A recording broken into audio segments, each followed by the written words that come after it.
আজকের এই ভিডিওতে স্ক্রিন সেভার নিয়ে আলোচনা করব। কম্পিউটারে কিভাবে স্ক্রিন সেভার ইউজ করতে হয় বা সেট করতে হয় সেটা আজকের এই ভিডিও থেকে আমরা দেখব। প্রথমে ডেস্কটপে যে কোনো ফাঁকা জায়গায় আমাদের রাইট ক্লিক করতে হবে, করার পর একদম এই নিচের অপশান পার্সোনালাইজ এটাতে যেতে হবে। যার পর একদম এই ডান দিকে দেখতে পাচ্ছি স্ক্রিন সেভার একদম নিচে, এটাতে ক্লিক করতে হবে। তো বাই ডিফল্ট নান করা থাকে।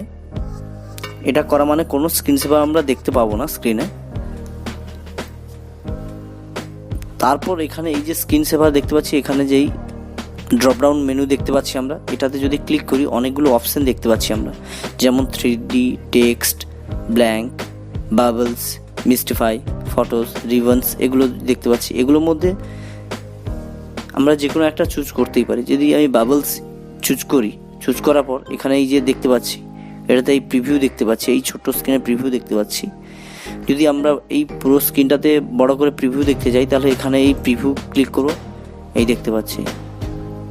আবার আমি করব এখানে প্রিভিউ, এই যে দেখতে পাচ্ছি বাবলসগুলো আমরা দেখতে পাচ্ছি স্ক্রিনে। এইভাবে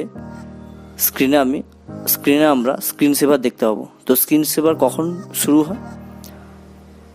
যখন আমরা কম্পিউটারে কোনো কাজ করব না, তখনই স্ক্রিন সেভার কিছু সময় পরে শুরু হয়। তো এই টাইম সেট করতে হয় এখান থেকে। যেমন এই যে দেখতে পাচ্ছি এখান থেকে টাইম আমার 1 মিনিট করা আছে, এটা বাড়ানো যায় 2 মিনিট, 3 মিনিট, 4 মিনিট, এটা বাড়ানোও যায়।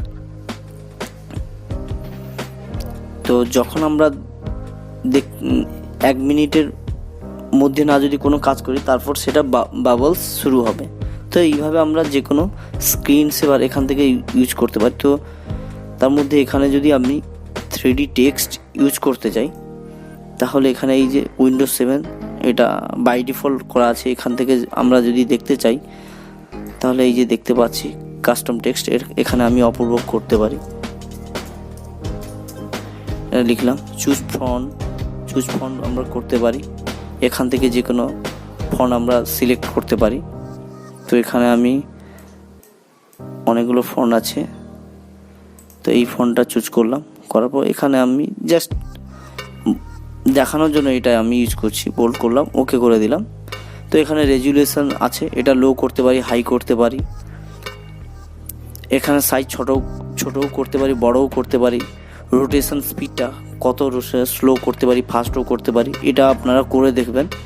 এখানে রোটেশন টাইপ মানে মোশন যেটা আছে, তো কিভাবে টেক্সটটা কিভাবে শো করবে, সেটা স্পিন না সিসো, এগুলো কিভাবে করবে রোটেশন হবে, সেটা আমরা এখান থেকে সিলেক্ট